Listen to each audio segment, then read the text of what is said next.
सन 2019-20 चा अंतरिम अर्थसंकल्प सादर करणे।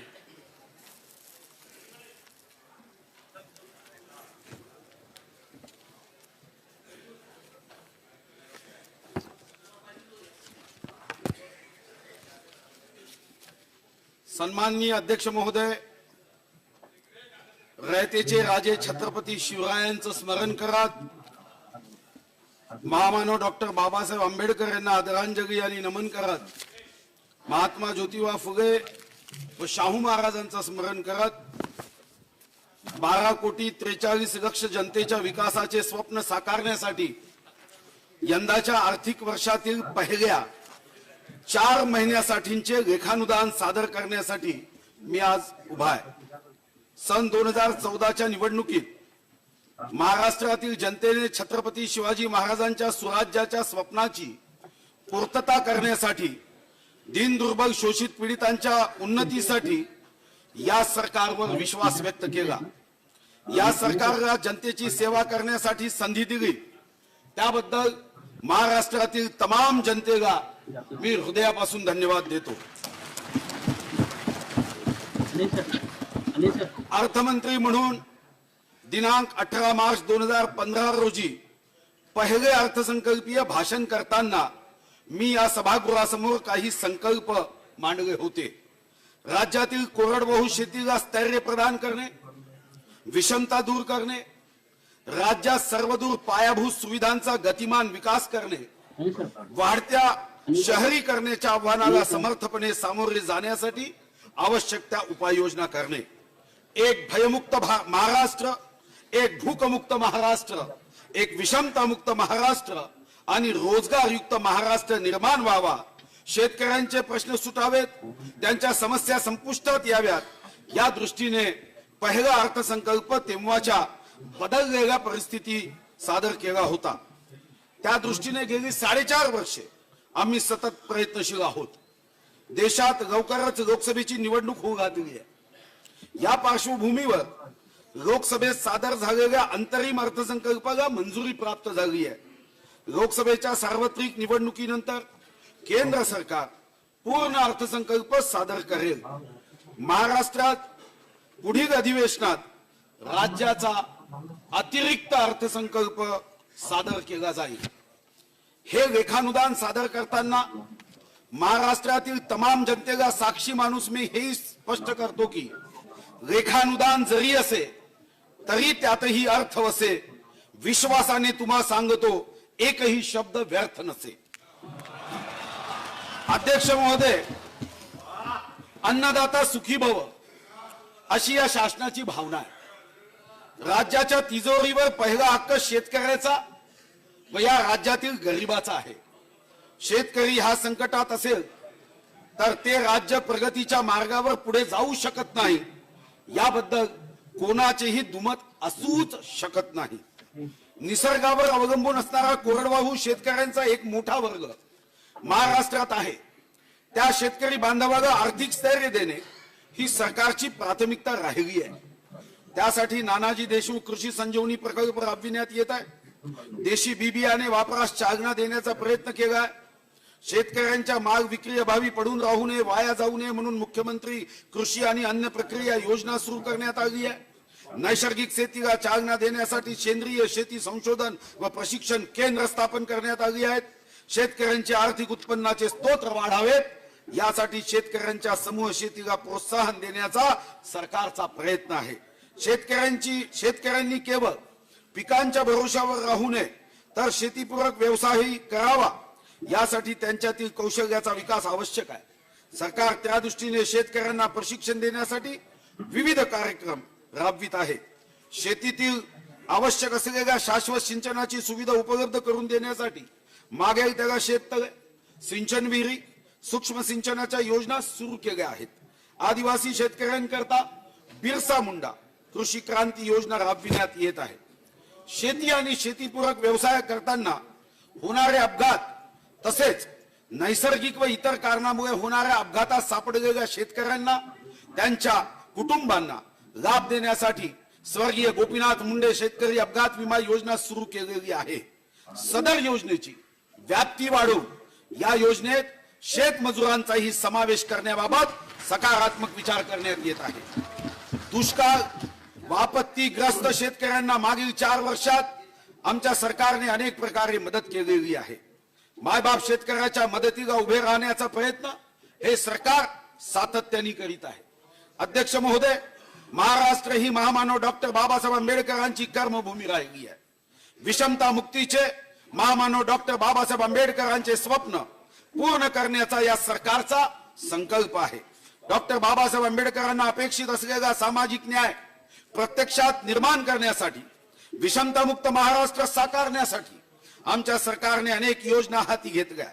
महात्मा गांधी राष्ट्रीय ग्रामीण रोजगार हमी योजना, परसातील कुक्कुटपालन, शेळी मेंढी विकास योजना, महिला बचत गटाचे सक्षमीकरण, पुण्यश्लोक अहिल्यादेवी होळकर बाजारपेठ निर्माण करण्याची योजना, पंडित दीनदयाळ उपाध्याय घरकुल जागा खरेदी अर्थसहाय्य योजना, महाराष्ट्र घरेलू कामगार मंडळ, असंघटित कामगार सामाजिक सुरक्षा मंडळ, ऑटो रिक्षा चालक कल्याणकारी महामंडळ, गवंडी कारागिरांना प्रशिक्षण करण्याचा उपक्रम, अल्पसंख्याक कल्याण योजना, डॉक्टर बाबासाहेब आंबेडकर कृषी स्वावलंबन योजना, अनुसूचित जातीसाठी घरकुल योजना, राजश्री छत्रपती शाहू महाराज शिक्षण शुल्क प्रतिपूर्ती योजना, दिव्यांगांना श्रावणमाळ निवृत्ती वेतन अशा अनेक योजनांसाठी आवश्यक तेवढा निधी सढळ हाताने उपलब्ध करून देत आपल्या समाजातील सामाजिक व आर्थिक विषमता दूर करण्याचा प्रयत्न सरकारने सातत्याने केला आहे. अध्यक्ष महोदय, राज्यातील पायाभूत सुविधांना प्राथमिकता देऊन त्यांचा प्राधान्याने विकास सुरू आहे. सागरमाळा कार्यक्रमांतर्गत ससून गोदी बंदराचे नूतनीकरण, मासेमारी जेट्टीचा विकास, जयगड डिंगणी व दिघी रोहा बंदराचा विकास याचा यात प्रामुख्याने समावेश आहे. आपल्याला आठवत असेल की अपुऱ्या विजेमुळे, अपुऱ्या पायाभूत सुविधा व पुरेशा नियोजनाअभावी 5 वर्षापूर्वी लोड शेडिंगची समस्या संपूर्ण महाराष्ट्राला भेडसावत होती. विशेषतः राज्याच्या ग्रामीण जनतेने लोड शेडिंगचे चटके सहन केले आहे. अखंडित वीज पुरवठा नसल्यामुळे काही उद्योग सुद्धा महाराष्ट्रातून इतर राज्यात गेल्याची वस्तुस्थिती आपल्याला नाकारता येणार नाही. महाराष्ट्राचा कारभार हाती घेताच शासनाने हे राज्य विजेच्या संदर्भात स्वयंपूर्ण करण्याचा निर्धार केला. पुन्हा या महाराष्ट्राला कधी लोड शेडिंगचा सामना करावा लागणार नाही अशी व्यवस्था निर्माण करण्याचा वज्र निर्धार आम्ही केला. त्याचे चांगले परिणाम आज सारा महाराष्ट्र अनुभवतोय. जनतेच्या हिताचा निर्धार मनाशी असला किंवा लोकांसाठी काम करण्याची उर्मी असली की काय चमत्कार घडू शकतो हे राज्यातल्या विजेच्या संदर्भात बदललेल्या परिस्थितीतून स्पष्ट झाले आहे. वीज निर्मितीमध्ये राज्य स्वयंपूर्ण करण्यासाठी वीज निर्मिती पायाभूत आराखडा 2, उच्च दाब वीज वितरण प्रणाली सुधारण्यासाठी पायाभूत आराखडा योजना व नवीकरणीय ऊर्जा धोरणाला प्राधान्य देण्यात आलेले आहे. केवळ विजेच्या संदर्भातच नव्हे तर इतरही पायाभूत सुविधांच्या संदर्भात हे राज्य अग्रेसर राहिले आहे. रस्त्यांच्या निर्माणापासून तर सिंचनाच्या सोयीपर्यंत जनतेच्या हिताचा प्रत्येक मुद्दा या सरकारच्या दृष्टीने प्राधान्यक्रमाचा मुद्दा आहे. राज्यातील ग्रामीण रस्ते विकासाकरता प्रधानमंत्री ग्राम सडक योजना व मुख्यमंत्री ग्राम सडक योजना राबविण्यात येत आहे. दिनांक 1 मे 1960 रोजी महाराष्ट्र राज्याच्या निर्मितीपासून सन 2014 पर्यंत महाराष्ट्रातील राष्ट्रीय महामार्गाची लांबी सुमारे 4766 किलोमीटर एवढी होती. 4766 किलोमीटर. आता 4766 किलोमीटर लांबी ही, अध्यक्ष महाराज, जेव्हा मी विचार करतो तेव्हा 1 मे 1960 पासून 21,473 दिवसात ही लांबी होती. आणि या सरकारमध्ये 31 ऑक्टोबर 2014 ला शपथ घेतली. 1579 दिवस झाले, फक्त 1579 दिवस. 4.5 वर्षात 13,000 किलोमीटर एवढी लांबी वाढली. 13,000 किलोमीटर म्हणजे 1 मे 1960 मध्ये, अध्यक्ष महाराज, दुपटीने वाढ झाली. अशी मतातही वाढ होणार आहे. त्याबद्दल मी विशेष करून केंद्र शासनाला धन्यवाद देतो. ही काम सध्या प्रगतीपथावर आहे. नागपूर मुंबई समृद्धी महामार्ग, शिवडी नावा शेवा पारबंदर प्रकल्प, आणि वांद्रे वर्सोवा सागरी सेतू वेगाने साकारले जाते आहे. मुंबई आणि उपनगरीय भागातील नागरिकांच्या वाहतुकीच्या अत्याधुनिक सेवेची भर घालण्याचा प्रयत्न सातत्याने सुरू आहे.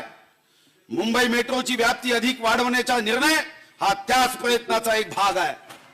मुंबईतील मेट्रो रेल्वेचे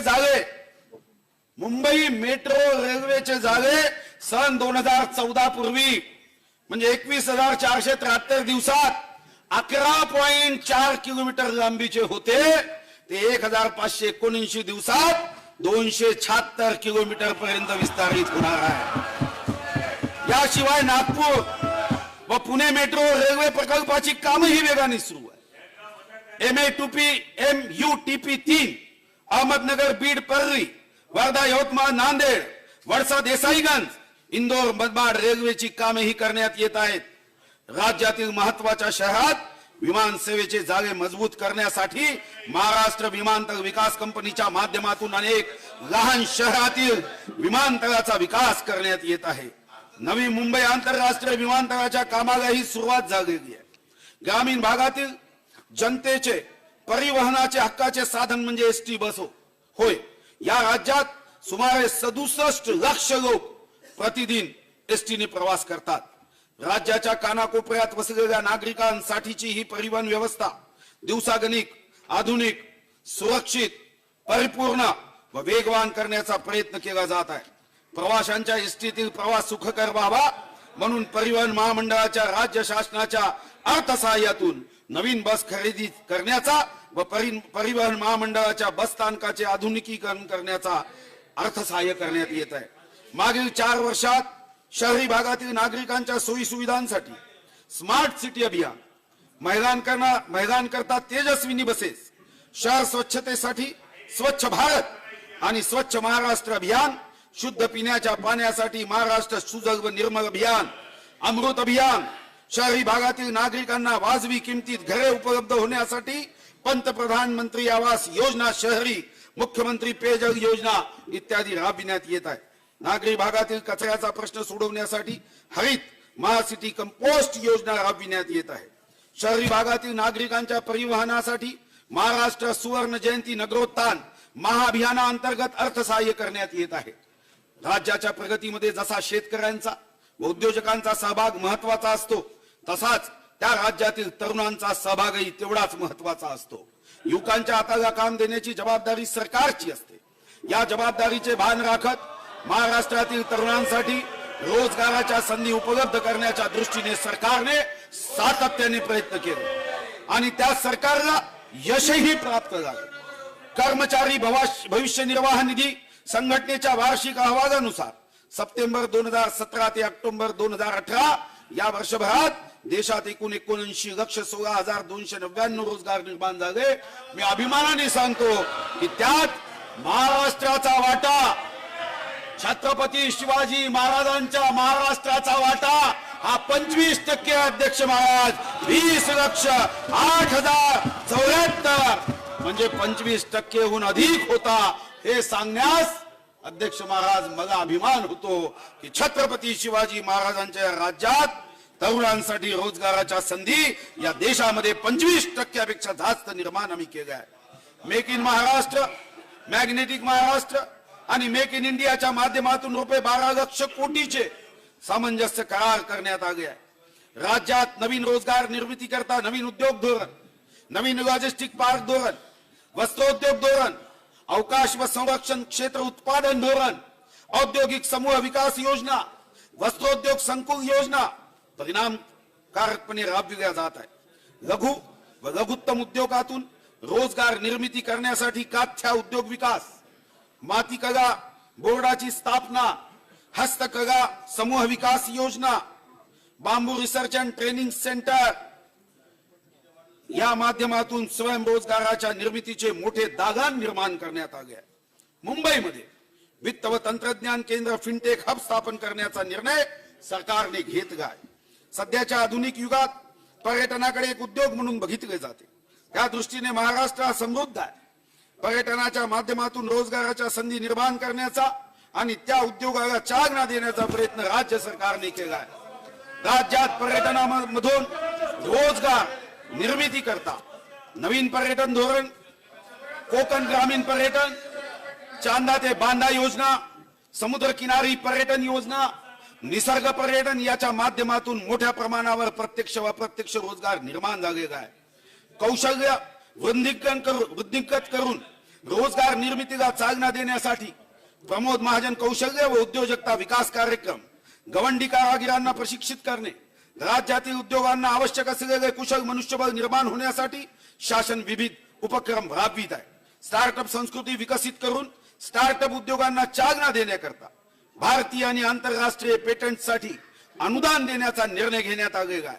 महाराष्ट्रातील मुले केंद्रीय नागरी सेवा परीक्षेत मागे राहू नयेत म्हणून त्यांच्या शिष्यवृत्तीत दुप्पट वाढ करण्यात आलेली असून राज्यातील शासकीय स्पर्धा परीक्षा केंद्रांना मदत करण्यात येत आहे. पराक्रमाची सांगे महती त्यांची जीवनगाथा, प्रेम भराने त्यांच्या चरणी झुकतो आमुचा माथा, पाठीवरती हात तयांचा कमी आम्हाला काय, उच्च रवाने गरजू जय जय छत्रपती शिवराय. अध्यक्ष महाराज, संपूर्ण महाराष्ट्राचे दैवत असलेल्या छत्रपती शिवाजी महाराजांचे अरबी समुद्रातील स्मारक हे तुमचे, माझे आणि या राज्यातील प्रत्येक माणसाचे स्वप्न आहे. मला सांगायला अभिमान आणि आनंद वाटतो. शांतता पाळा. मुंबई गावात अरबी समुद्रात छत्रपती शिवाजी महाराजांचे आंतरराष्ट्रीय दर्जाचे स्मारक उभारण्यासंदर्भातील कार्यवाही सुरू झाली असून साऱ्या परवानग्या त्यासाठी प्राप्त झाल्या आहे. त्यासाठी आवश्यक असलेला निधी उपलब्ध करून देण्यात आला आहे. हे स्मारक साकारण्यासाठी भविष्यातही निधी कमी पडू दिला जाणार नाही, हे या पवित्र सभागृहाच्या माध्यमातून तमाम भारतातील जगातील छत्रपती शिवाजी महाराजांवर हृदयापासून अंतःकरणापासून प्रेम करणाऱ्या शिवभक्तांना मी सांगतोय. अध्यक्ष महाराज, आता मी लेखानुदानातील प्रमुख आर्थिक तरतुदीकडे सभागृहाचे लक्ष वेधू इच्छितो. सरकारने शाश्वत शेतीसाठी अनेक उपाययोजना आजवर केल्या, बळीराजाच्या मदतीसाठी वेगवेगळ्या योजना राबविल्या. मात्र कधीतरी निसर्गापुढे माणूस हतबल होतो. गेल्या वर्षी निसर्गाने बळीराजाला दगा दिला, त्यामुळे पावसाचे प्रमाण घटले. या विपरीत परिस्थितीत शेतकऱ्यांच्या पाठीशी भक्कमपणे उभा राहण्याचा निर्धार सरकारने केला. यंदा 151 तालुक्यामध्ये दुष्काळ घोषित झाला. 151 तालुक्यामध्ये 85,76,000 हेक्टर इतके बाधित क्षेत्र असून 151 तालुक्या व्यतिरिक्त राज्य शासनाने 268 महसूल मंडळामध्ये दुष्काळ घोषित केला आहे. तसेच तदनंतर 50 पैशापेक्षा कमी पैसेवाली आलेल्या राज्यातील 5,449 गावामध्ये देखील दुष्काळी परिस्थिती घोषित केली आहे. या शेतकऱ्यांच्या मदतीकरता सरकारने खालील प्रमाणे निर्णय घेतले आहे.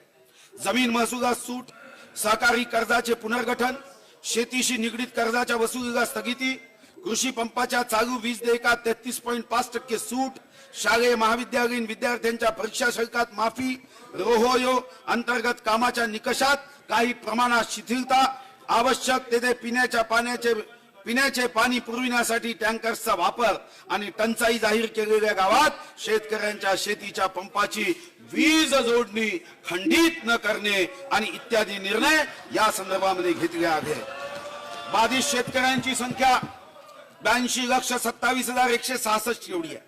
दुष्काळ बाधित शेतकऱ्यांना कोरडवाहू क्षेत्रासाठी ₹6,800, आश्वासित सिंचन क्षेत्रासाठी ₹13,500, बहुवार्षिक पिकांच्या क्षेत्रासाठी 18,000 प्रति हेक्टर, 2 हेक्टरच्या मर्यादेत नुकसान भरपाईचे वाटप करण्यात येत आहे. दुष्काळ बाधित शेतकऱ्यांसाठी ₹2,909 कोटी निधी उपलब्ध करून देण्यात आला असून त्यापैकी दिनांक 23 फरवरी 2019 पर्यंत 1,507 कोटी रुपये रक्कम 42 लक्ष शेतकऱ्यांच्या बँक खात्यात जमा करण्यात आली आहे.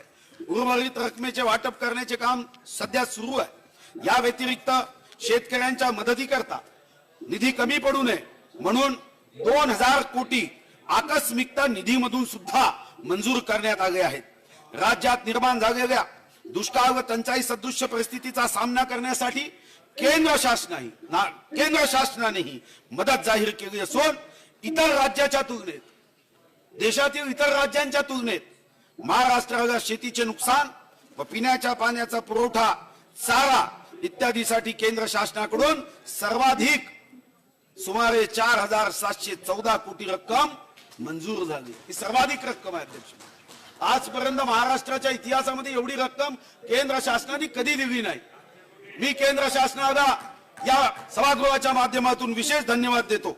याशिवाय दुष्काळग्रस्त भागातील थकीत वीज देयकांमुळे बंद असलेल्या ग्रामीण व शहरी पाणी पुरवठा योजनांच्या विद्युत देयकांच्या मुद्दलाच्या रकमेमध्ये 5% रक्कम भरून या योजना कार्यान्वित करण्याचा निर्णय घेतला।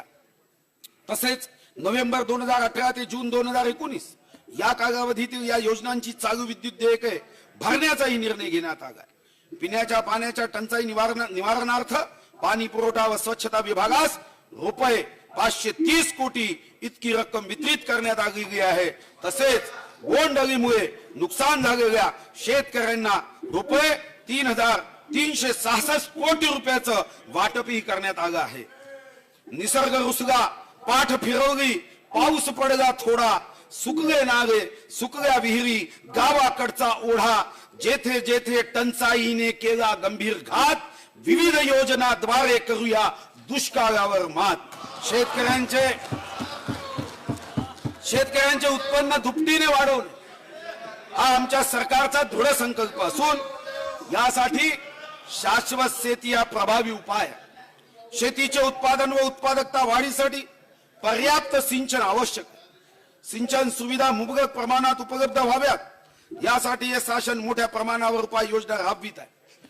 प्रधानमंत्री कृषी सिंचाई योजनेअंतर्गत महाराष्ट्रातील 26 प्रकल्प हाती घेण्यात आले असून त्यापैकी वारणा, निम्न पांझरा, डोंगरगाव व नांदूर मधमेश्वर टप्पा 2 हे प्रकल्प पूर्ण करण्यात आलेले आहे व त्यामुळे 1,25,000 हेक्टर सिंचन क्षमता आणि 594 दशलक्ष घनमीटर पाणी साठा निर्माण झाला आहे।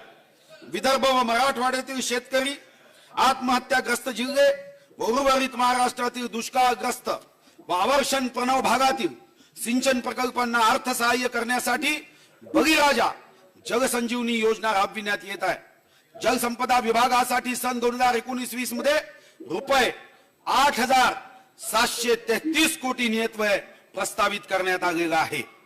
एकात्मिक पद्धतीने नियोजनबद्धरित्या पाण्याची उपलब्धता वाढविण्यासाठी जलयुक्त शिवार अभियान योजना सन 2014-15 पासून राबविण्यात येत आहे। या योजनेतील गावापैकी 22,000 गावे मे 2019 अखेर दुष्काळ मुक्त करण्यास शासन कटिबद्ध आहे। मागील 4 वर्षात या योजनेवर रुपये 4,049 कोटी इतका खर्च झालेला आहे आणि विशेष करून यावर्षी महाराष्ट्राला देशामध्ये पहिला क्रमांक प्राप्त झाला आहे। राष्ट्रपती महोदयांनी महाराष्ट्राचं कौतुक करत पुरस्कार दिलाय। याशिवाय गाळमुक्त धरण व गाळयुक्त शिवार ही योजना लोकसहभागातून राबविण्यात येत असून या योजनेअंतर्गत 5,270 जलाशयातून 3,23 लाख घनमीटर इतका गाळ उपसण्यात येऊन 31,150 शेतकऱ्यांना लाभ झालेला आहे। या योजनांसाठी सन 19-20 मध्ये रुपये 1,500 कोटी रुपयाचा नियतव्यय प्रस्तावित करण्यात आलेला आहे। सिंचन विहिरीच्या विविध योजना अंतर्गत गेल्या 4 वर्षात 1,50,000हून अधिक विहिरीची कामे पूर्ण करण्यात आली असून मागेल त्याला शेतकरी या योजनेत 1,30,000 शेतकऱ्यांची कामे पूर्ण झालेली आहे। सूक्ष्म सिंचन, सिंचन विहिरी व शेततळी यासह रोजगार हमी योजना विभागासाठी सन 2019-20 मध्ये रुपये 5,187 कोटी नियतव्यय प्रस्तावित करण्यात आला आहे। जगाचा पोशिंदा असलेल्या शेतकऱ्याला कृषी कार्यासाठी मदतीचा ठरतील अशा अनेक उपाययोजना सरकारने हाती घेतल्या आहेत। शेतकऱ्यांमार्फत दर्जेदार बियाणे निर्माण करण्यासाठी वित्तीय सहाय्य, भाऊसाहेब फुंडकर फळबाग लागवड योजना, केंद्र पुरस्कृत कृषी यांत्रिकीकरण उपअभियानांतर्गत शेतकऱ्यांना कृषी यंत्र अवजारे खरेदी करण्यासाठी अनुदान यासारख्या कृषी विभागाच्या विविध योजनांसाठी सन 2019-20 मध्ये 3,498 कोटी नियतव्यय प्रस्तावित करण्यात आलेला आहे। शेतकऱ्यांना सन्मानाने जगता यावे यासाठी सन 2018 मध्ये शासनाने छत्रपती शिवाजी महाराज शेतकरी सन्मान योजना सुरू केली असून या योजनेअंतर्गत 51 लाख शेतकऱ्यांना रुपये 24,000 कोटी एवढी रक्कम प्राधिकृत करण्यात आली आहे। शेतकऱ्यांच्या कर्जमुक्तीसाठी सरकार कटिबद्ध असून शेवटचा पात्र शेतकरी कर्जमुक्ती होईपर्यंत शासन या योजनेसाठी कोणत्याही परिस्थितीत निधी कमी पडू देणार नाही. गेल्या 4 वर्षात सुमारे 4,40,000 कृषी पंपांना वीज जोडण्या देण्यात आल्या असून त्यासाठी 5,110 कोटी 50 लक्ष इतका खर्च करण्यात आलेला आहे. सन 2019-20 या वर्षामध्ये राज्यातील कृषी पंपांना विद्युत जोडणी देण्यासाठी रुपये 900 कोटी नियत व्यय प्रस्तावित आहे. तसेच राज्यातील शेतकऱ्यांना दिवसा सिंचन करणे शक्य व्हावे आणि त्या माध्यमातून सिंचनाखालील क्षेत्र वाढावे यासाठी मुख्यमंत्री सौर कृषी पंप योजनेअंतर्गत पुढील 3 वर्षात 1 लक्ष सौर पंप बसविण्याचे उद्दिष्ट आहे. या योजनेत 5 एकर क्षेत्र असलेल्या शेतकऱ्यांना 3 अश्वशक्तीचे आणि 5 एकरपेक्षा जास्त क्षेत्र धारण करणाऱ्या शेतकऱ्यांना 5 अश्वशक्तीचे पंप बसविता येणार आहे. यामध्ये लाभार्थ्यांचा हिस्सा सर्वसाधारण गटातील लाभार्थ्यांसाठी 10%, अनुसूचित जाती जमाती लाभार्थ्यांसाठी 5% असेल. शेतमालाच्या घसरणाऱ्या बाजारभावाची झळ शेतकऱ्यांना बसू नये तसेच पुष्टकाळातील अतिरिक्त दूध उत्पादन परिस्थितीच्या नियंत्रणाकरता राज्यातील दूध, कांदा, तूर, हरभरा, धान उत्पादकांना विविध योजनांद्वारे अनुदान देण्याचा निर्णय शासनाने घेतला आहे. यासाठी सुमारे 500 कोटी इतका निधी वाटप करण्यात आलेला असून 400 कोटी अनुदानाची वाटपाची कार्यवाही सुरू झालेली आहे. सन 2019-20 या वर्षातही आवश्यकतेनुसार या प्रयोजनासाठी निधी उपलब्ध करून दिला जाईल. धान उत्पादकांना द्यावयाच्या बोनसची रक्कम जी काही वर्षापासून प्रति क्विंटल 200 दिली जात आहे ती या वर्षापासून वाढवून 500 रुपये एवढी प्रति क्विंटल करण्याचा निर्णय हा या राज्य सरकारने घेतलेला आहे. ग्रामीण विकासात सहाय्यभूत ठरणाऱ्या सहकारी संस्थांच्या कृषी व कृषीपूरक व्यवसाय व प्रकल्पांना प्रोत्साहन देण्यासाठी अटल अर्थसहाय्य योजना राबविण्याचा निर्णय घेण्यात आला आहे. या योजनेअंतर्गत 75% अनुदान असून 12.5% कर्ज व 12.5% संस्थेचा हिस्सा राहील. सदर योजना महाराष्ट्र सहकार विकास महामंडळामार्फत राबविण्यात येत आहे. यासाठी रुपये 500 कोटी इतके अनुदान उपलब्ध करून देण्यात आलेले आहे. तरुणाई ही राज्याच्या गतिमान विकासाचा केंद्रबिंदू आहे. युवकांना रोजगाराच्या संधी उपलब्ध करून देण्यासाठी राज्यातील 15 ते 45 या वयोगटातील युवक युवतींचे कौशल्य विकास प्रशिक्षणाद्वारे सक्षमीकरण करण्यासाठी सन 2015 पासून प्रमोद महाजन कौशल्य व उद्योजकता विकास अभियान सुरू करण्यात आलेले आहे. सन 2019-20 मध्ये यासाठी रुपये 90 कोटी नियत व्यय प्रस्तावित केला आहे. सर्वांना समान संधी उपलब्ध करून देत सामाजिक न्यायाचा प्रत्यय समाजातील सर्वच घटकांना आणून देण्यासाठी सरकारने पुढाकार घेतला आहे. समाजातील मागास घटकांच्या विकासासाठी वेगवेगळ्या योजना राबवितानाच सामाजिक दृष्ट्या पुढारलेल्या संवर्गातील आर्थिक दृष्ट्या मागासलेल्या घटकासाठी आरक्षणाची तरतूद केली आहे. मराठा समाजातील बांधवांना 16% आरक्षण आणि यापूर्वी कधीही आरक्षण नव्हते अशा प्रवर्गातील आर्थिक दृष्ट्या मागास घटकांसाठी केंद्राने जाहीर केलेल्या 10% आरक्षणाच्या निर्णयाची महाराष्ट्र सरकार प्रभावी अंमलबजावणी करण्याच्या दृष्टीने योजना करीत आहे. मान्यता प्राप्त व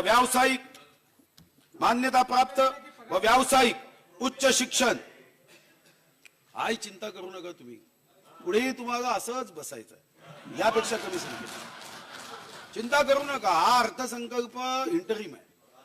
तुमच्या अर्थसंकल्पी मी आणले त्याच्यापेक्षा 100 पट चांगला.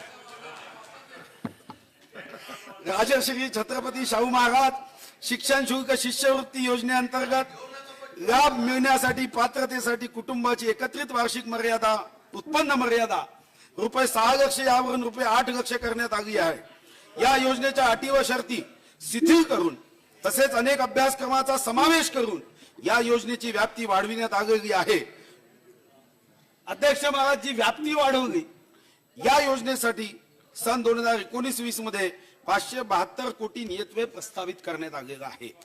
सन 2009 ला तात्कालिक सरकारने कायम शब्द कागदावरून काढून सन 2014 सालापर्यंत केवळ कागदावरच अनुदानाचा टप्पा वाढवला. पण विद्यमान सरकारने कृती करत प्रत्यक्षात सन 2016 रोजी कायम शब्द वगळलेल्या शाळांना अनुदानाचा पहिला टप्पा दिला.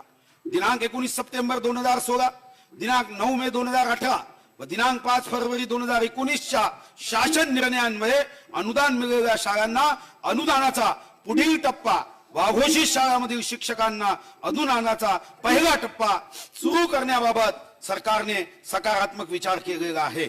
विकासाच्या प्रक्रियेत रस्त्याची भूमिका अत्यंत महत्वपूर्ण असते। राज्यात रस्त्यांचे जाळे विणण्याचा निर्धार आम्ही केलाय। आतापर्यंत राष्ट्रीय महामार्ग, राज्य मार्ग, प्रमुख जिल्हा मार्ग, इतर जिल्हा मार्ग व ग्रामीण मार्ग मिळून सुमारे 3 लाख किलोमीटर पेक्षा जास्त लांबीचे रस्ते विकसित करण्यात आले आहेत। सन 2014 साली राष्ट्रीय महामार्गाची लांबी 4766 किलोमीटर होती, ती आता सुमारे 17,750 किलोमीटर झाली आहे। सन 2019-20 आर्थिक वर्षात राज्यातील रस्ते विकासासाठी पुढचं पैसे सांगतोय, यासाठी सांगावं लागतं की तुमच्या लवकर लक्षात येत नाही। 2दा-3दा सांगितल्यावर ते जास्त चांगल्या पद्धतीने जाते। मी सांगतो नंतर आकडे। आणि हे तुमच्या शिक्षकाची भेट झाली तेव्हा त्यांनी सांगितलं होतं की आमचे जे विद्यार्थी आहेत त्यांना 2-3दा सांगा म्हणजे जास्त लक्षात राहतं। सन 2019-20 या आर्थिक वर्षात राज्याच्या रस्ते विकासासाठी 8,500 कोटी नियतव्यय प्रस्तावित करण्यात आलेले आहे। केंद्रीय मार्ग निधी योजनेअंतर्गत सन 2009-14 पर्यंत, अध्यक्ष महाराज हा आकडाही महत्वाचा आहे, केंद्रीय मार्ग निधी योजनेअंतर्गत सन 2009-14 पर्यंत 1,244 कोटी रकमेची कामे मंजूर करण्यात आली होती 5 वर्षात। आणि या सरकारमध्ये या तुलनेत सन 2014-19 या काळात सीआरएफ केंद्रीय मार्ग निधीची 7,314 कोटी रकमेची कामे केंद्र शासनाने 6 पट। अध्यक्ष महाराज, या सभागृहाच्या वतीने माननीय भूमिपुत्र गडकरी साहेबांना मी विशेष धन्यवाद देतो आणि पुढच्याही 5 वर्षात यापेक्षा जास्त वेगाने त्यांनी महाराष्ट्राला मदत करावी अशी अपेक्षा या पूर्ण सभागृहाच्या माध्यमातून आपण करूया। आणि मला विश्वास आहे की सभागृहाची ही विनंती निश्चितपणे गडकरी साहेब मान्य करतील आणि पुढचे 5 वर्ष यापेक्षाही जास्त निधी ते उपलब्ध करून देतील। तसेच सन 2000 आणि केंद्रीय मार्ग निधी योजनेअंतर्गत रुपये 1,105 कोटी इतकी तरतूद प्रस्तावित आहे। तसेच सन 19-20 मध्ये राज्यातील नाबार्ड सहाय्यित रस्ते विकास योजनेसाठी विशेष 350 कोटी नियतव्यय प्रस्तावित केला आहे। रस्त्याच्या सर्वांगीण विकासाकरता सार्वजनिक बांधकाम विभागाच्या अखत्यारीतील 10,500 किलोमीटर लांबीच्या रस्त्याची सुधारणा करण्याकरता केंद्र शासनाच्या हायब्रिड एन्युटी मॉडेलच्या धर्तीवर राज्यात हायब्रिड एन्युटी तत्वावर रस्त्याची सुधारणा करण्यास मान्यता देण्यात आली आहे। हायब्रिड एन्युटी अंतर्गत रुपये 30,000 कोटी इतक्या अंदाजित किमतीची कामे मंजूर आहेत। सन 19-20 मध्ये 3,700 कोटी नियतव्यय प्रस्तावित करण्यात आलेला आहे। महाराष्ट्राच्या अर्थव्यवस्थेला सर्वाधिक चालना देणारा प्रकल्प म्हणून समृद्धी महामार्गाचा उल्लेख करावा लागेल। नागपूर मुंबई हा फक्त रस्ता नसून मागास भागाच्या विकासाचा हा एक महामार्ग आहे। या महामार्गाचे 700 किलोमीटरचे भूसंपादन स्थानिक लोकांशी वाटाघाटी करून लोकसंमतीने विक्रमी वेळेत पूर्ण करण्यात आले असून सध्या या महामार्गाच्या बांधकामाला सुरुवात झाली आहे। हे नमूद करताना मला आनंद होत आहे। या महामार्गासाठी सुमारे 7,000 कोटी रुपयाचे भूसंपादन करण्यात आले आहे। दूरस्थ नागरिकांना राजधानीचे शहर कमीत कमी वेगात गाठता यावे म्हणून नागपूर मुंबई द्रुतगती महामार्ग समृद्धी महामार्ग तयार करण्याची घोषणा करण्यात आली होती। अध्यक्ष महोदय, मला या ठिकाणी सांगायला अभिमान वाटतो की सरकारने भविष्याचा वेध घेत अशा सुविधायुक्त दर्जेदार रस्त्याची निर्मिती वेगाने सुरू केली आहे। नागपूर ते मुंबई हे अंतर कमीत कमी वेळेत पूर्ण करता येईल अशा ऐतिहासिक रस्त्याचे निर्माण आता पूर्णत्वाच्या दिशेने प्रवास करीत आहे।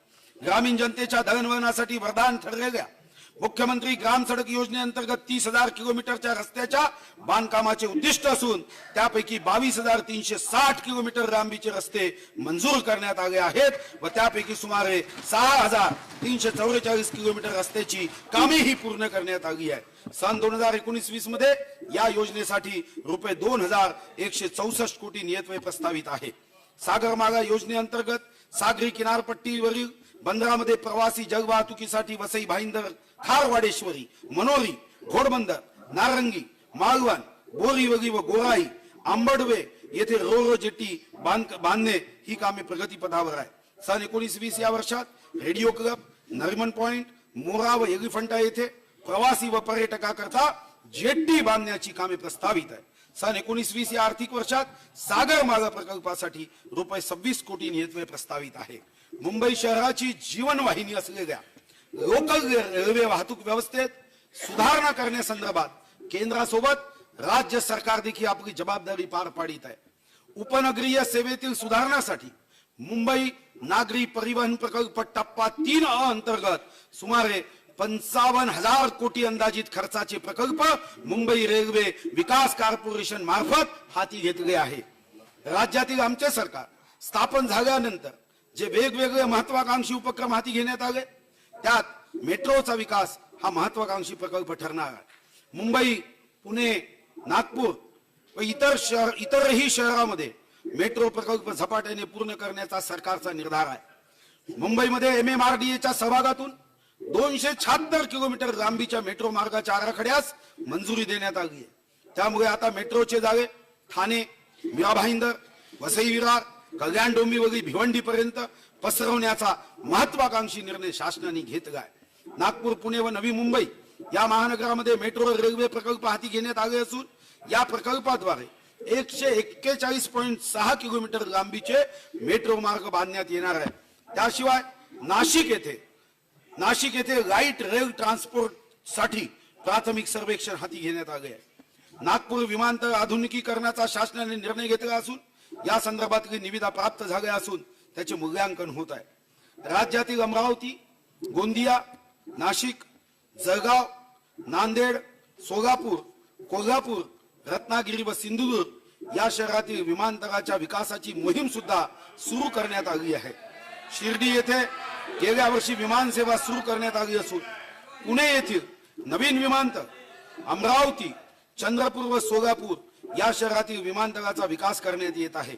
उडान योजनेअंतर्गत राज्य शासनाकडून विमानतळास सुरक्षा, अग्निशमन व्यवस्था आणि व्यवहारता तफावत निधी महाराष्ट्र विमानतळ विकास कंपनी मार्फत भारतीय विमानपत्तन प्राधिकरणास उपलब्ध करून देण्यात येतो. सन 19-20 मध्ये या प्रयोजनार्थ 65 कोटी नियतव्यय प्रस्तावित करण्यात आलेला आहे. एसटी हे राज्याच्या कानाकोपऱ्यातील छोट्या छोट्या गावापर्यंत पोहोचवणारे वाहतुकीचे महत्वपूर्ण साधन आहे. राज्यातील सुमारे 67 लक्ष प्रवासी दररोज या सुविधेचा लाभ घेतात. सामान्यातील सामान्य माणसाच्या आवाक्यातील वाहतुकीचे हे साधन अधिक दूरपर्यंत पोहोचावे, एसटीच्या प्रवाशांना दर्जेदार वाहन व्यवस्था उपलब्ध व्हावी यासाठी हे सरकार कटिबद्ध आहे. राज्यातील एकूण 592 बसस्थानकापैकी 96 बसस्थानकाचे आधुनिकीकरणाच्या रुपये 270 कोटी रकमेच्या कामास मान्यता देण्यात आली असून त्यापैकी 170 कोटी एवढी रक्कम शासनाकडून उपलब्ध करून देण्यात आली आहे. त्यामधून 22 बसस्थानकाची कामे पूर्ण झाली. या कामासाठी 2019-20 मध्ये रुपये 101 कोटी नियतव्यय प्रस्तावित आहे. महाराष्ट्र राज्य मार्ग परिवहन महामंडळास नवीन 700 बसेस खरेदीसाठी एकूण रुपये 210 कोटी मंजूर करण्यात आले असून यापैकी या बसेसच्या खरेदी प्रक्रियेसाठी 90 कोटी एवढा निधी उपलब्ध करून देण्यात आला आहे. सध्या सदर बसेसची खरेदी प्रक्रिया प्रगतीपथावर असून त्यासाठी आवश्यक तो निधी उपलब्ध करून देण्यात येईल. राज्यातील 100% गावाचे विद्युतीकरण करण्याचे लक्ष्य साध्य करण्यात आले आहे. सौभाग्य योजनेअंतर्गत केंद्र शासनाने 100% घराच्या विद्युतीकरणाचे लक्ष्य ठेवले होते ते राज्याने पूर्ण केले आहे. ऊर्जा विभागाच्या पायाभूत सुविधा तसेच अन्य बाबी करता सन 2019-20 मध्ये 6,306 कोटी नियतव्यय प्रस्तावित करण्यात आला आहे. नवीन व नवीनीकरणीय ऊर्जा या अपारंपरिक ऊर्जा स्त्रोताद्वारे वीज निर्मिती करण्यावर शासनाने भर दिलेला आहे. या क्षेत्राचा विकास करण्यासाठी सन 19-20 मध्ये 1,087 कोटी नियतव्यय प्रस्तावित करण्यात आलेला आहे. कृषी ग्राहकांना सवलतीच्या दरात वीज पुरवठा, यंत्रमागधारक ग्राहकांना सवलतीच्या दरात वीज पुरवठा, विदर्भ, मराठवाडा व उत्तर महाराष्ट्रातील डी व डी प्लस क्षेत्रातील औद्योगिक ग्राहकांना सवलतीच्या दरात वीज पुरवठा, विदर्भातील 6 जिल्ह्यांना 8 ते 10 तास वीज पुरवठ्याऐवजी 12 तास अतिरिक्त वीज पुरवठा, दिवसाच्या कालावधीमध्ये वीज पुरवठा, टंचाई व दुष्काळ घोषित केलेल्या गावामध्ये वीज देयकात सवलत, वस्त्रोद्योग धोरण 2018 अंतर्गत वीज दरात सवलत देण्यात येत आहे. सन 2010 ते 14 या कालावधीत या सर्व वीज दर सवलतीसाठी साधारणतः 20,469 कोटी अनुदान उपलब्ध केले होते. या 5 वर्षाच्या तुलनेत मागील 4 वर्षात वीज दर सवलतीपोटी राज्य शासनाने 32,410 कोटी एवढे अनुदान उपलब्ध करून दिले आहे. आणि यासाठी सन 2019-20 मध्ये 5,210 कोटी इतका नियतव्यय प्रस्तावित करण्यात आलेला आहे. संपूर्ण देशात महाराष्ट्र राज्य हे थेट विदेशी गुंतवणुकीत अग्रेसर आहे. काळानुरूप अशा पुरोगामी औद्योगिक धोरणासह विविध प्रक्षेत्रनिहाय औद्योगिक धोरण राबविण्यामुळे राज्य उद्योगाबाबत देशात अग्रेसर राज्य ठरले आहे. मागील 4 वर्षात आखलेल्या उद्योगपूरक धोरणामुळे make in India, magnetic Maharashtra convergence सारख्या भव्य गुंतवणुकीमुळे राज्यात देशांतर्गत गुंतवणुकी व्यतिरिक्त सुमारे रुपये 3,36,000 कोटी रकमेची थेट विदेशी गुंतवणूक झाली आहे. माहिती तंत्रज्ञान सहाय्यभूत सेवा धोरणांतर्गत 42 माहिती तंत्रज्ञान उद्याने अपेक्षित आहे. यात 1,500 कोटी गुंतवणूक होणार असून त्यातून सुमारे 1,00,000 रोजगार निर्मिती अपेक्षित आहे. इलेक्ट्रॉनिक धोरणांतर्गत सुमारे 18 प्रकल्प प्रगतीपथावर असून 6,300 कोटीची गुंतवणूक होईल. त्यामधून 12,000 रोजगार निर्मिती अपेक्षित आहे. अवकाश व संरक्षण साहित्य उत्पादन धोरणांतर्गत 2 प्रकल्प प्रस्तावित असून त्याद्वारे रुपये 7,500 कोटीची गुंतवणूक अपेक्षित आहे. पर्यावरण पूरक व पर्यायी इंधन प्रोत्साहित करण्यासाठी आखलेल्या विद्युत वाहन निर्मिती धोरणांतर्गत 2 प्रकल्प प्रगतीपथावर असून त्यामध्ये सुमारे 7,000 कोटीची गुंतवणूक अपेक्षित आहे. व्यवसाय सुलभीकरणांतर्गत ईओडीबी घेतलेल्या निर्णयानुसार उद्योगाकरता आवश्यक असलेल्या परवानग्याची संख्या मोठ्या प्रमाणावर कमी करण्यात आली आहे. राज्यामध्ये मोठी परकीय गुंतवणूक आकर्षित करून त्यामधून रोजगार निर्मितीसाठी 10 विभागाच्या एकूण 41 सेवांची माहिती एकाच ठिकाणी उपलब्ध होण्यासाठी मैत्री कक्षाची स्थापना करण्यात आली आहे. राज्यात सूक्ष्म लघु उपक्रमाच्या सर्वांगीण विकासासाठी औद्योगिक समूह विकास कार्यक्रमाची अंमलबजावणी करण्यात येते. राज्यात सुमारे 150 औद्योगिक समूह प्रकल्प विकासासाठी हाती घेण्यात आले आहेत. या महत्वाकांक्षी उपक्रमाचा परिणाम असा आहे की या योजनांमुळे हजारो रोजगार निर्माण होतील. कालपर्यंत नोकऱ्या मागणारे तरुण आज इतरांना नोकऱ्या देण्या इतपत सक्षम होत आहेत. औद्योगिक समूह विकास कार्यक्रमांतर्गत विविध सुविधांसाठी केंद्र शासन तसेच राज्य शासनाचे भरीव आर्थिक सहाय्य अनुदान स्वरूपात उपलब्ध करण्यात येते. राज्यातील सुमारे 7,000 सूक्ष्म लघु उपक्रमांना औद्योगिक समूह विकास कार्यक्रमाचा लाभ होत असून या कार्यक्रमासाठी सन 2019-20 मध्ये 65 कोटी इतका नियतव्यय प्रस्तावित आहे. मुख्यमंत्री ग्रामीण पेयजल योजना व राष्ट्रीय पेयजल कार्यक्रमाचा राज्य हिस्सा या योजनांसाठी 735 कोटी इतका नियतव्यय प्रस्तावित आहे. स्वच्छ महाराष्ट्र या अभियानाद्वारे राज्यातील एकूण 254 शहराच्या 2,703 कोटी किमतीच्या घनकचरा व्यवस्थापन प्रकल्पांना मान्यता दिली असून त्याची अंमलबजावणी सुरू आहे.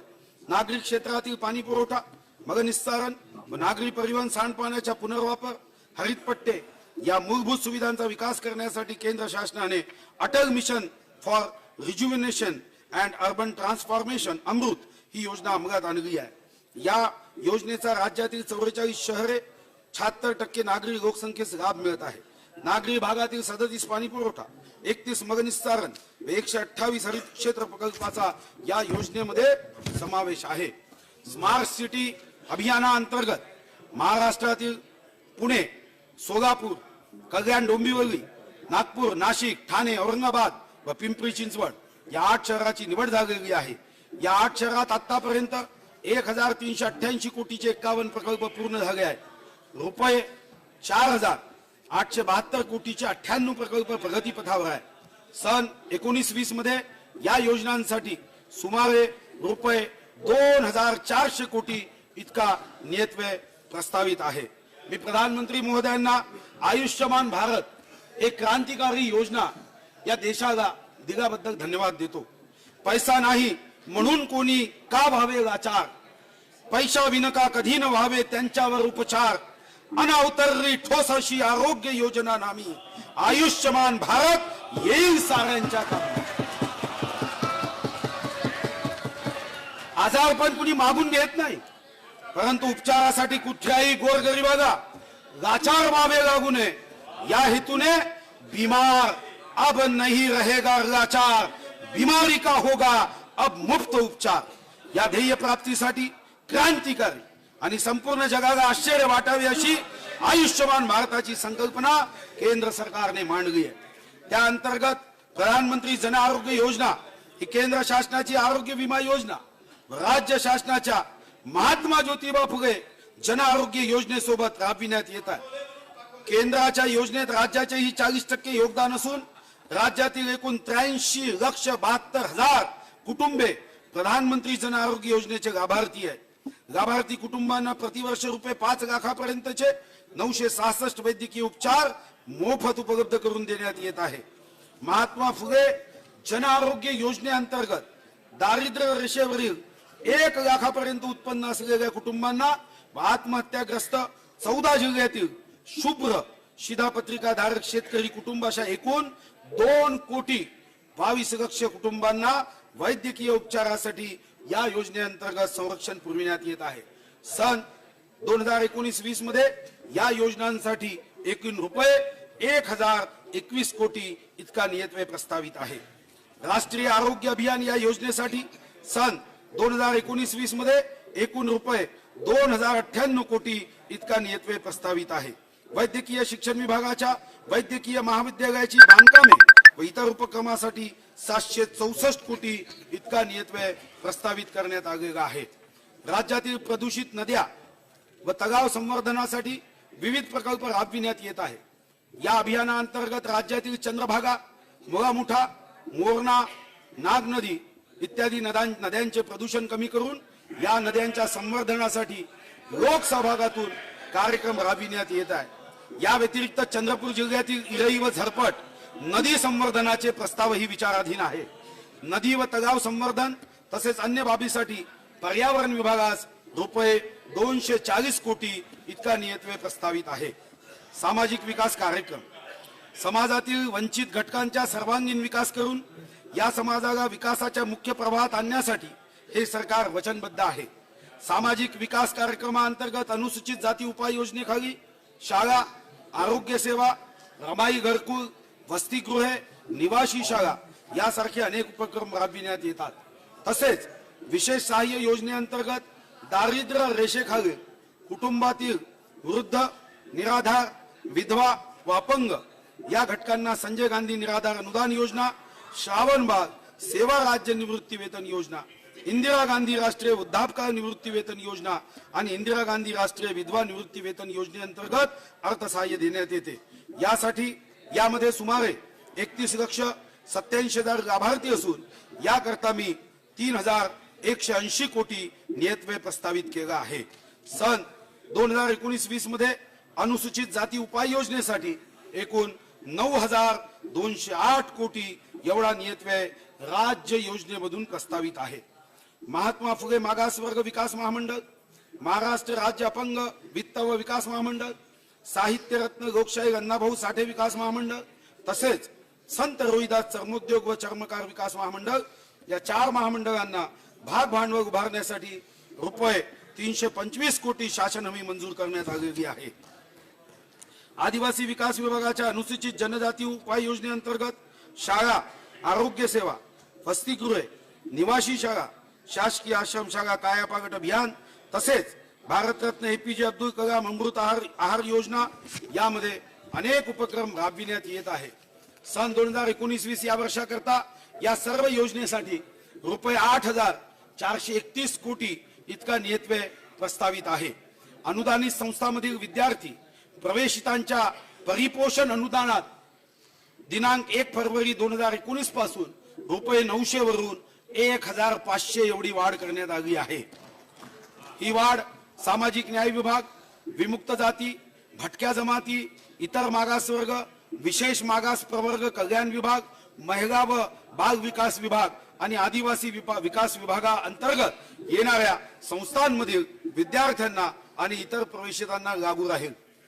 अल्पसंख्याक विकास विभागामार्फत राज्यातील अल्पसंख्याकांच्या कल्याणासाठी राबविण्यात येणाऱ्या विविध योजनांसाठी सन 2019-20 या वर्षात एकूण रुपये 465 कोटी इतका नियतव्यय प्रस्तावित आहे.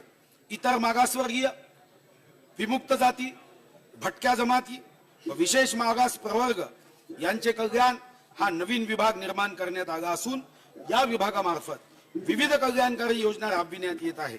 या विभागासाठी सन 19-20 मध्ये 2,892 कोटी इतका नियतव्यय प्रस्तावित आहे। अण्णासाहेब पाटील आर्थिक विकास महामंडळाचे भाग भांडवल रुपये 50 कोटी मधून 400 कोटीची वाढ करण्यात आली आहे। या महामंडळामार्फत विविध कल्याणकारी उपक्रम राबविण्यात येत असून आवश्यकतेनुसार या महामंडळाला निधी उपलब्ध करून देण्यात येईल। महिला व बाल विकास विभागामार्फत महिला व बालकांसाठीच्या विविध कल्याणकारी योजना राबविण्यात येत असून या विभागाकरता सन 19-20 करता 2,921 कोटी इतका नियतव्यय प्रस्तावित आहे। महिला व बाल विकास विभागामार्फत नवतेजस्विनी हा महाराष्ट्रातील ग्रामीण महिलांसाठी नवीन उपक्रम सुरू करण्यात येणार असून या प्रकल्पाअंतर्गत महिला उद्योजकांना सहाय्य करण्यात येणार आहे। राज्यातील लहान बालकांना शिक्षणाकरता सुयोग्य वातावरण उपलब्ध होण्यासाठी सध्या अस्तित्वात असलेल्या अंगणवाडी केंद्राचे आदर्श अंगणवाडी केंद्रात रूपांतर करण्यात येत आहे। सन 2019-20 मध्ये 5,000 अंगणवाडी केंद्रांना आदर्श अंगणवाडी केंद्रात रूपांतरित करण्याचे उद्दिष्ट आहे। राज्यातील अंगणवाडी सेविका व मदतनीस यांच्या मानधनात दिनांक 1 ऑक्टोबर 2017 पासून वाढ केलेली आहे। तसेच भाऊबीज भेट रकमेतही वाढ करण्यात आली आहे। राज्यातील 6 महिने ते 3 वर्ष वयोगटातील बालके, गरोदर व स्तनदा माता यांची आकडेवारी व पोषण आहारातील स्थिती एकत्रितरित्या समजण्याकरता अंगणवाडी सेविकांना भ्रमणध्वनी उपलब्ध करून देण्याचाही शासनाने निर्णय घेतलेला आहे। एकात्मिक बाल विकास सेवा योजनेअंतर्गत बालकांना तसेच गरोदर व स्तनदा माता यांना पोषण आहार देण्यासाठी सन 2019-20 करता 1,097 कोटी तरतूद प्रस्तावित करण्यात आलेली आहे। प्रधानमंत्री आवास योजना एक महत्वाची योजना आहे अध्यक्ष महाराज, कारण भारत माता माझी आई डोकं ठेवायला जागा नाही, लाखो कुटुंब स्वतःचं घर नाही, हे मागच्या सरकारने घर देऊ शकले नाही, अपयशी झाले। प्रधानमंत्री आवास योजनेअंतर्गत राज्यातील 385 शहरातील नागरिकांना या योजनेचा लाभ होणार असून या योजनेसाठी सन 2019-20 या वर्षाकरता ऐकणे नाही होत, हो ऐकणे नाही होत आहे, लोकांचं हित तर लक्षात ठेवा, करू नका पण ऐका तर सही। सन 19-20 जयंतराव घेऊन घ्या। पंतप्रधान आवास योजनेच्या साठी 6,895 कोटी इतकी तरतूद प्रस्तावित। एकदा एक घर झालं तर त्यांच्या हृदयात फक्त आमचं स्थान असेल। राज्यातील औरंगाबाद व नागपूर व अमरावती विभागातील 14 जिल्ह्यातील दारिद्र्य रेषेवरील शेतकऱ्यांना तांदूळ व गहू यांचा अनुक्रमे 2 व 3 रुपये अशा सवलतीच्या दराने पुरवठा करण्यात येत आहे। सन 2019-20 या आर्थिक वर्षात या बाबी करता रुपये 896 कोटी 63 लक्ष इतकी तरतूद प्रस्तावित करण्यात आली। अध्यक्ष महाराज, देशातली महत्वाची योजना अध्यक्ष, 14 जिल्ह्यात एपीएल मध्ये असेल, काही असेल, तुमची नाही असेल। अरे तुमची योजना, आम्ही तर तेच म्हणतो की तुम्ही आमचे व्हा, तुम्हाला समजत नाही, लक्षात येत नाही, हे दुर्दैव आहे। हसनजी सोचो जरा। अखिल भारतीय मराठी साहित्य संमेलन व अखिल भारतीय मराठी नाट्य संमेलन अशा उपक्रमासाठी दरवर्षी देण्यात येणाऱ्या रुपये 25 लक्ष या सहाय्यक अनुदानात दुपटीने वाढ करून सन 18-19 या वित्तीय वर्षापासून अनुदानाची रक्कम 50 लक्ष इतकी करण्यात आलेली आहे। राज्यातील ऐतिहासिक दृष्ट्या व महत्वाच्या असलेल्या रायगड किल्ल्याचे जतन व संवर्धन करण्याकरता रायगड विकास प्राधिकरण स्थापन करण्यात आलेले आहे। इतिहासाची साक्ष असलेले किल्ले शाबूत राहावेत व नव्या पिढीला या किल्ल्याच्या माध्यमातून जुना इतिहास कळावा, ही देखील काळाची गरज आहे।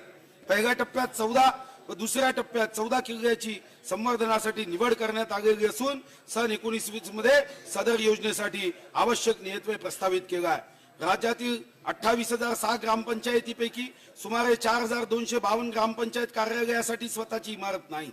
अशा ग्रामपंचायत कार्यालयाची इमारत बांधण्यासाठी माननीय बाळासाहेब ठाकरे स्मृती मातोश्री ग्रामपंचायत बांधणी योजना सुरू करण्यात आली आहे। सदर योजनेअंतर्गत पेक्षा कमी लोकसंख्या असलेल्या ग्रामपंचायतींना शासनाकडून इमारत बांधणी करता 90% अनुदान उपलब्ध करून देण्यात येणार आहे. सन 19-20 या वर्षात या योजनेकरता 75 कोटी इतका नियतव्यय प्रस्तावित आहे. राज्य शासनाद्वारे प्रदान करण्यात येत असलेल्या विविध सुविधा नागरिकांना त्यांच्या राहत्या घरानजदीक प्राप्त व्हाव्यात या हेतूने नोव्हेंबर 2018 पर्यंत सुमारे 28,646 आपले सरकार सेवा केंद्र स्थापन केली आहे. सेवा हमी अधिनियमांतर्गत आज येतो विविध विभागाशी संबंधित 392 सेवा जनतेला ऑनलाईन उपलब्ध करून देण्यात आले आहेत. सन 19-20 साठी सदर योजनेकरता एकूण 60 कोटी इतका नियतव्यय प्रस्तावित आहे. आतापर्यंत 6 कोटीपेक्षा जास्त नागरिकांनी अध्यक्ष महाराज या सुविधेचा वापर केलाय. राज्यातील राज्य शासकीय अधिकारी, कर्मचारी, जिल्हा परिषदा आणि अनुदानित संस्थातील शिक्षक व शिक्षकेतर कर्मचारी तसेच निवृत्ती वेतनधारकांना दिनांक 1 जानेवारी 2016 पासून पूर्वलक्षी प्रभावाने 7व्या वेतन आयोगाची अंमलबजावणी करण्याचा निर्णय घेण्यात आला. गट ड मधील आणि एक मोठा निर्णय असा केला अध्यक्ष महाराज की गट ड मधील कर्मचाऱ्यांचे किमान वेतन रुपये 15,000, गट क मधील कर्मचाऱ्यांचे किमान वेतन 18,000 आणि किमान निवृत्ती वेतन रुपये 7,500 ठरविण्यात आले आहे. 80 वर्षावरील सेवानिवृत्त धारकांना सध्या फक्त 10% असलेल्या सरसकट वाढीऐवजी वयोमानानुसार 10 ते 50% इतकी वाढ देण्यात आली आहे. सेवा उपदानाची मर्यादा आता 7 लक्ष वरून दुप्पट करून 14 लक्ष इतकी करण्यात आलेली आहे. सेवा अंतर्गत आश्वासित प्रगती योजनेमध्ये 30 वर्षाच्या सेवा कालावधीत वरिष्ठ वेतन श्रेणीचे 3 वेतन लाभ देण्यात आले आहेत. दिनांक 1 जानेवारी 2019 पासून केंद्र शासनाप्रमाणे सुधारित दराने घरभाडा भत्ता देण्यात आलेला आहे. सन 2019-20 मध्ये वेतन व भत्ते यासाठी जी तरतूद प्रस्तावित करण्यात आली आहे त्यात 7व्या वेतन आयोगाच्या वाढीव खर्चाचाही अंतर्भाव आहे. राज्यातील विविध ठिकाणी न्यायालयीन इमारती व न्यायाधीशांसाठी निवासस्थाने बांधण्याची योजना राबविण्यात येत आहे. सन 19-20 मध्ये या प्रयोजनार्थ रुपये 725 कोटी इतका नियतव्यय प्रस्तावित आहे. राज्यातील पोलिसांसाठी 1 लक्ष सेवा निवासस्थाने बांधण्याचे उद्दिष्ट ठरविण्यात आले आहे. पोलीस गृहनिर्माण व कल्याण महामंडळ मर्यादित यांच्या मार्फत एकूण 4,040 सेवा निवासस्थानाचे बांधकाम सुरू आहे. 698 बांधकाम प्रकल्प बाबतीत निविदा प्रसिद्ध करण्यात आले आहेत. 5,551 सेवा निवासस्थानांचे बांधकाम प्रकल्प निविदा स्तरावर आहेत. 20,602 सेवा निवासस्थानकाचे बांधकाम प्रकल्प नियोजन स्तरावर आहे. 7,054 सेवा निवासस्थाने ही सार्वजनिक खासगी भागीदाराने बांधण्याचे प्रस्तावित आहे. या प्रयोजनार्थ सन 19-20 मध्ये 375 कोटी इतका नियतव्यय प्रस्तावित आहे. विविध कायद्यातील थकीत व विवादित कर, व्याज, दंड व विलंब शुल्क तडजोडीसाठी अभय योजना प्रस्तावित असून या अभय योजनेचा फायदा संबंधित व्यापाऱ्यांना होणार असून शासन देखील आतापर्यंत थकीत असलेला कर प्राप्त होण्यास मदत होणार आहे. अध्यक्ष महाराज, आपली 2019-20 ची जी वार्षिक योजना आहे याकडे मी आपलं लक्ष वेधू इच्छितो.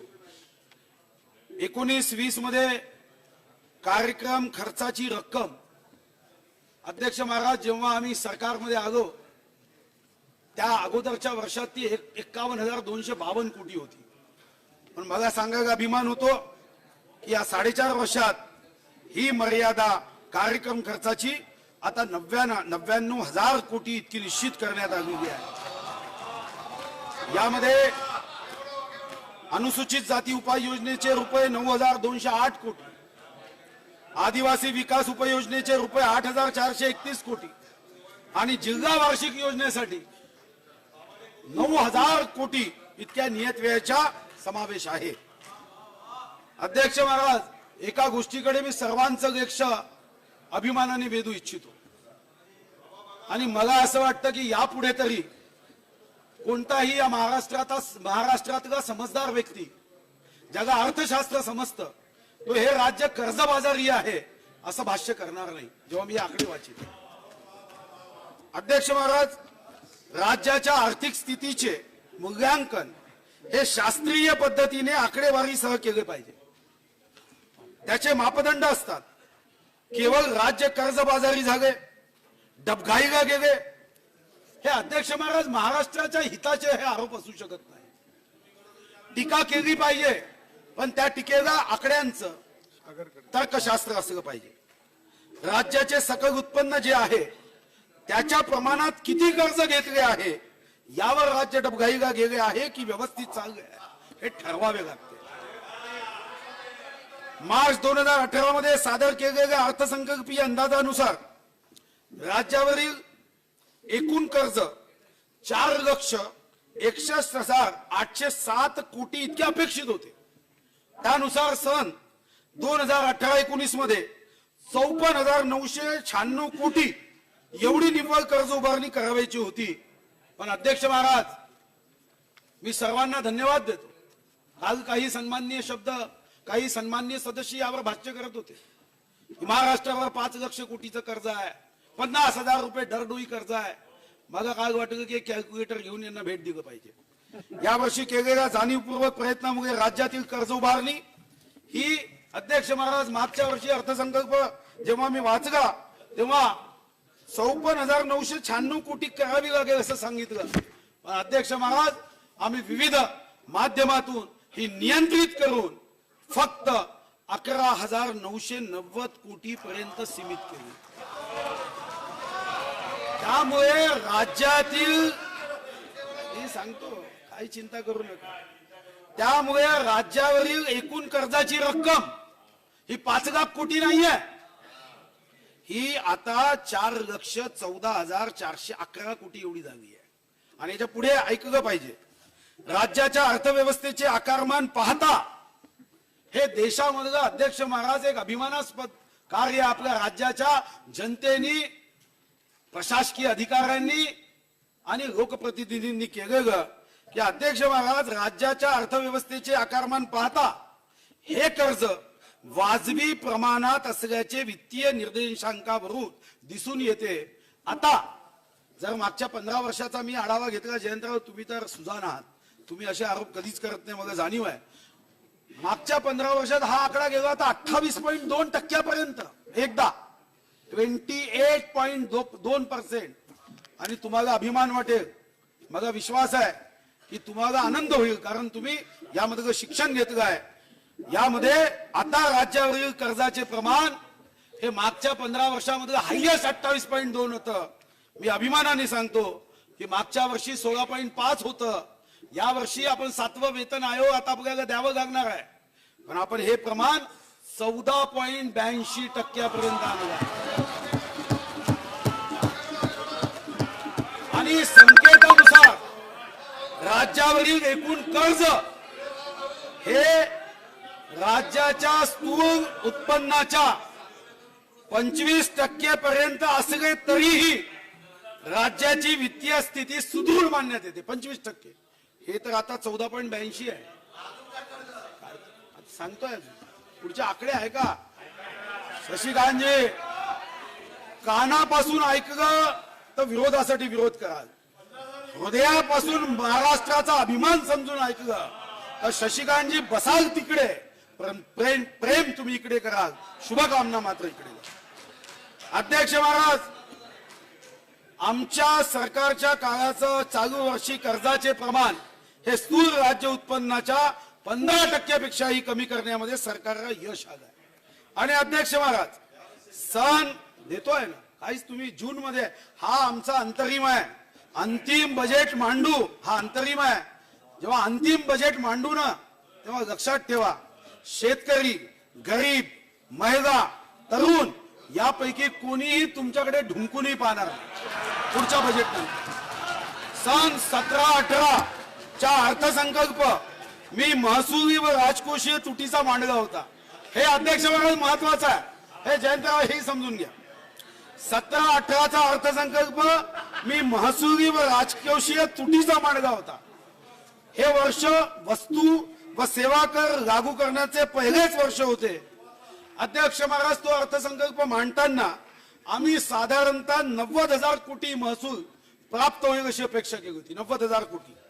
परंतु मी महाराष्ट्राच्या शेतकरी, कष्टकरी, व्यापारी, उद्योजक या सर्वांच्या सहकार्याने प्रत्यक्षात हे उत्पन्न 90,000 कोटी अर्थसंकल्प मांडताना अपेक्षित केलं, पण छत्रपती शिवाजी महाराजांच्या आशीर्वादाने 1,15,000 कोटी एवढं उत्पन्न झालं. त्याबद्दल मी महाराष्ट्रातील तमाम जनतेला धन्यवाद देतो. गेल्या वर्षी मूळ अर्थसंकल्पीय अंदाजात नसलेली छत्रपती शिवाजी महाराज शेतकरी सन्मान योजना लागू करण्यात आली. त्यासाठी 16,095 कोटी रुपयाची व्यवस्था तेव्हा केली. तरी सुद्धा अध्यक्ष महाराज, तरी सुद्धा राज्य 2082 पॉइंट काही लाख कोटीच्या शिल्कीचं राहिलं. हे 1 मे 1960 नंतर पहिल्यांदा घडलं. आता 100% डीपीडीसी दिले, रेकॉर्ड मध्ये सांगतोय दादा. 100% आमदार निधी, 100% डीपीडीसी, 100% आरोग्य, 100% पहिल्या अंदाजपत्रकात आपण यासाठी देत नाही. तुम्ही पद्धत सुरू केली, पहिले 70% द्या, मग 20% तुम्ही सुरू केली. आता कट नाही, 100% डीपीडीसी दिली. आणि ज्याने कोणी कट गावलं असं सांगितलं असेल त्याला तुम्ही कट करा. 18-19 अर्थसंकल्प सादर करताना 2,85,968 कोटी इतके महसुली जमा अपेक्षित केली होती वर्षभरातील. आता सुद्धा अजून 1 महिना राहिलाय, पण मागच्या वर्षी आम्ही 2,85,968 कोटी ही अपेक्षित केली आणि कदाचित 31 मार्च पर्यंत यामध्ये मोठी वाढ होईल. पण आता जे आम्ही आरी केलं त्यामध्ये सुद्धा 2,86,500 कोटी एवढी रक्कम आता आम्ही पुन्हा आरीमध्ये निश्चित केलं. म्हणजे हर कदम महाराष्ट्र के आगे बढ़ रहा है. तसेच सुधारित महसुली खर्च हा 3,01,460 कोटी रुपये अंदाजित केला आहे. परिणामी हे खरं आहे, ती तूट आम्ही मर्यादित करण्याचा प्रयत्न करतोय की 14,960 कोटी रुपये महसुली तूट ही अपेक्षित आहे. सन 19-20च्या अर्थसंकल्पामध्ये महसुली जमा 3,14,498 कोटी रुपये व महसुली खर्च हा 3,34,273 कोटी रुपये अंदाजित केला. परिणामी 19,784 कोटी रुपये महसुली तूट येत आहे. प्रत्येक वेळी वेतन आयोगाच्या तरतुदी लागू केल्यानंतर शासनाच्या वित्त व्यवस्थेवर पुढील काही वर्ष काहीसा ताण येतो असा अनुभव आहे. त्यामुळे ही तूट येणे स्वाभाविक आहे. असे असले तरीही अनावश्यक खर्चात बचत करून व महसूल वसुली अधिक प्रभावीपणे करून ही तूट मर्यादित करण्याचा मी प्रयत्न करेन. या राज्याच्या विकासाचा संकल्प करताना जे उद्दिष्ट आम्ही निश्चित केले आहे त्या उद्दिष्ट पूर्तीसाठी प्रयत्नाची पराकाष्ठा करू अशी ग्वाही या पवित्र व सार्वभौम सभागृहाच्या साक्षीने मी राज्यातील जनतेला देतो आहे. नव्या कल्पना रुजवून आम्ही आलो सामोरे, देशभरातच वाहू लागले प्रगतीचे वारे. या प्रगतीने जगी तळपला आपला भारत देश. अर्थनीती आणि सामर्थ्याची मोठी झाली रेष. या वेगाला पुन्हा देऊ या महाराष्ट्राची साथ. हिमालयाला जणू लाभावी सह्याद्रीची साथ. जय हिंद, जय महाराष्ट्र. सन 2019-2020 या अंतरिम अर्थसंकल्प सभागृहात सादर करण्यात आला. अर्थसंकल्प प्रकाशने सुटकेसह सन्मान्य सदस्यांना देण्याची व्यवस्था वित्त विभागातर्फे तळमजल्यावरील वितरण केंद्रावर करण्यात आले आहे. सन्मान्य सदस्यांनी वितरण केंद्रावरून सदर प्रकाशने घेऊन जावी. आता सभागृहाची बैठक स्थगित होत आहे. गुरुवार दिनांक 28 फेब्रुवारी 2019 रोज सकाळी 11 वाजता सभागृहाची बैठक